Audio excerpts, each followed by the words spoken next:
Ya, pemirsa, insiden kerusuhan yang mencoreng wibawa Mahkamah Konstitusi kemarin telah mempengaruhi kegiatan di MK hari ini. Kabar Siang akan mengulasnya secara mendalam dan menghadirkan laporan-laporan langsung untuk kasus ini. Yang pertama kita simak bersama laporan Reza Ramadansyah langsung dari gedung Mahkamah Konstitusi. Sementara itu di Polres Jakarta Pusat ada Hairunisa, namun sementara kita terlebih dahulu ke Reza. Reza, silahkan. Ya, Yomi dan juga pemirsa, sejak tadi pagi aktivitas yang kami lihat di gedung Mahkamah Konstitusi tidak terlihat aktivitas yang cukup berarti karena memang pada hari Jumat ini tidak ada jadwal persidangan yang berlangsung di gedung Mahkamah Konstitusi.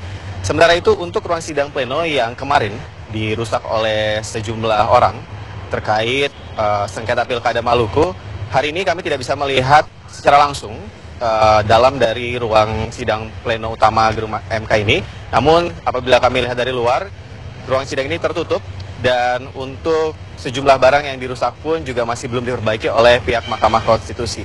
Dan pemirsa, walaupun tidak ada jadwal persidangan pada hari Jumat ini, namun sebanyak 85 anggota BRIMOB dan juga 25 anggota Polsek dan juga Polsek Gambir dan juga Polres Jakarta Pusat tadi pukul 10 pagi melakukan apel keamanan dan juga terus mengamankan sejumlah titik di kawasan gedung Mahkamah Konstitusi. Dan hal ini memang untuk mengantisipasi apabila nantinya ada sidang darurat yang harus dilakukan pada hari ini, hari Jumat ini, dan juga untuk mengantisipasi agar tidak terjadinya tindakan lanjutan yang terjadi, tindakan anarkistis yang terjadi pada hari Kamis kemarin di ruang sidang pleno utama.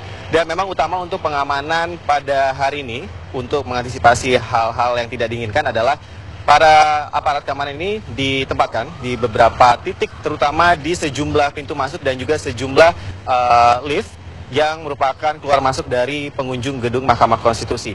Dan selain dari pihak eksternal, yaitu dari aparat kepolisian yang menjaga kawasan gedung Mahkamah Konstitusi, pihak internal, pihak keamanan internal pun juga turut menjaga keamanan di gedung Mahkamah Konstitusi ini. Kami melihat sejak tadi pagi di setiap lantai, pihak security terus berjaga di pintu-pintu masuk yang akan menuju ke ruang sidang, baik ruang sidang pleno utama di gedung Mahkamah Konstitusi ataupun juga ruang sidang lainnya. Yomi, Abraham. Baik, bila diagendakan hari ini tidak ada jadwal sidang, apakah kejadian ini, Reza, mempengaruhi jadwal sidang MK untuk pekan depan?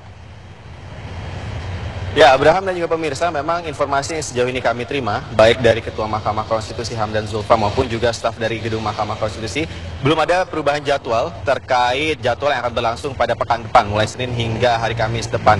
Tidak ada perubahan jadwal, tidak ada perubahan tempat, namun memang yang berubah adalah sesuai dengan konferensi pers yang berlangsung tadi pagi seperti yang dikatakan oleh Hamdan Zulfa adalah mengenai aturan bagi pengunjung sidang yang akan keluar masuk ke dalam ruang sidang nantinya. Di mana apabila kemarin pada saat berlangsung sidang, pengunjung sidang bisa keluar masuk kapan saja, namun untuk mulai Senin depan, pengunjung sidang tidak boleh masuk ataupun juga keluar selama proses sidang berlangsung. Dan hal ini sudah dikatakan oleh Hamdan Zulfa usai tadi menggelar konferensi pers kepada media terkait peristiwa tindakan anarkistis yang terjadi kemarin.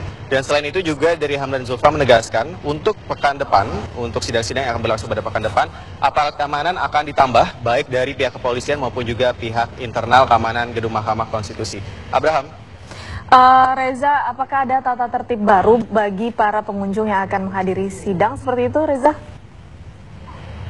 Ya, Yomi dan juga pemirsa, memang untuk tata tertib akan diberlakukan secara ketat untuk pengunjung yang masuk ke dalam ruang sidang, di mana pada saat ia akan ingin memasuki ruang sidang, ia akan diperiksa identifikasi atau juga identitas diri secara ketat oleh pihak keamanan internal, dan nantinya pada saat sudah masuk ke dalam ruang sidang, maka ia tidak diperbolehkan lagi untuk keluar pada saat sidang berlangsung. Dan para pengunjung sidang ini boleh keluar dari ruang sidang setelah seluruh proses sidang berlangsung. Begitu pula juga dengan para pengunjung yang akan masuk di tengah-tengah sidang tidak akan diperbolehkan oleh pihak keamanan internal yang menjaga di setiap pintu ruang sidang. Seperti itu, Yomi.